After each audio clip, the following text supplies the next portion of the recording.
Se vi piace la storia e volete uscire dai percorsi turistici più battuti, vi segnalo il Castello Nelson di Bronte in Sicilia.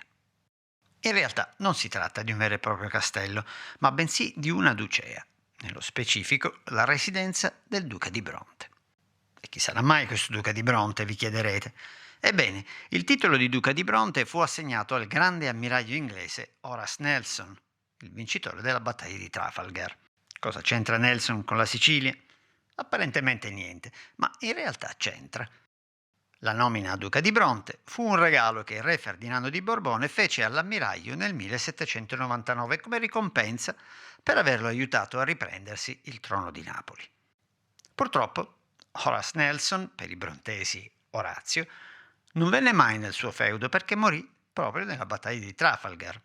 A quell'epoca la ducea non esisteva, al suo posto erano le rovine dell'antica abbazia di Santa Maria di Magnace, abbandonata dopo il terremoto del 1693. Nonostante la morte dell'ammiraglio, però, il possedimento restò alla famiglia Nelson.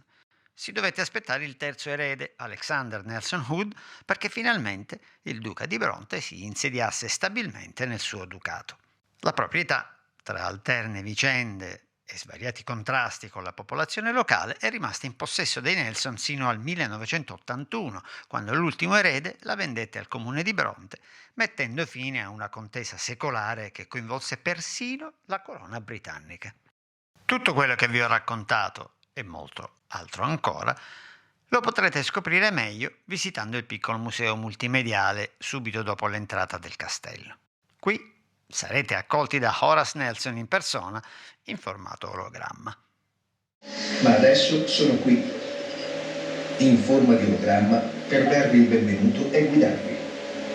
Questa sontuosa dimora è stata tramandata ai miei discendenti, gli illustri duchi di Bronte, Nelson Hood e Bridport, per un periodo di ininterrotto dominio durato ben 180 anni.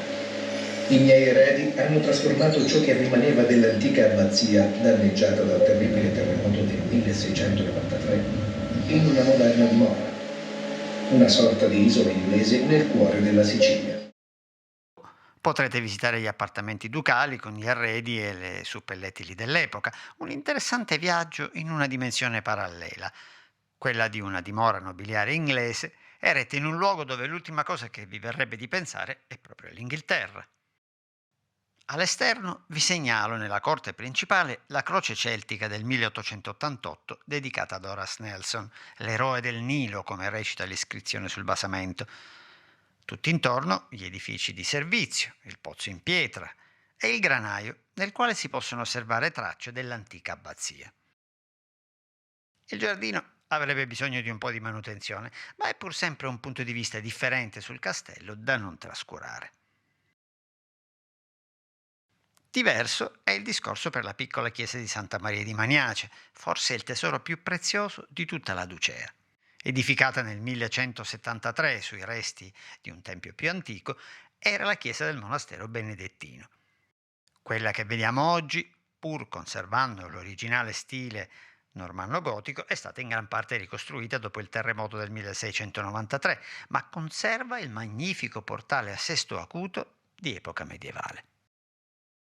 Al di là del suo valore storico, la visita al Castello Nelson è anche un'ottima occasione per esplorare un'area meno nota della Sicilia rurale che si sviluppa lungo la valle del fiume Alcantara, tra i Nebrodi a nord e le pendici dell'Etna a sud. Qui, a farla da padrone, sono i vigneti da cui provengono i migliori vini etnei.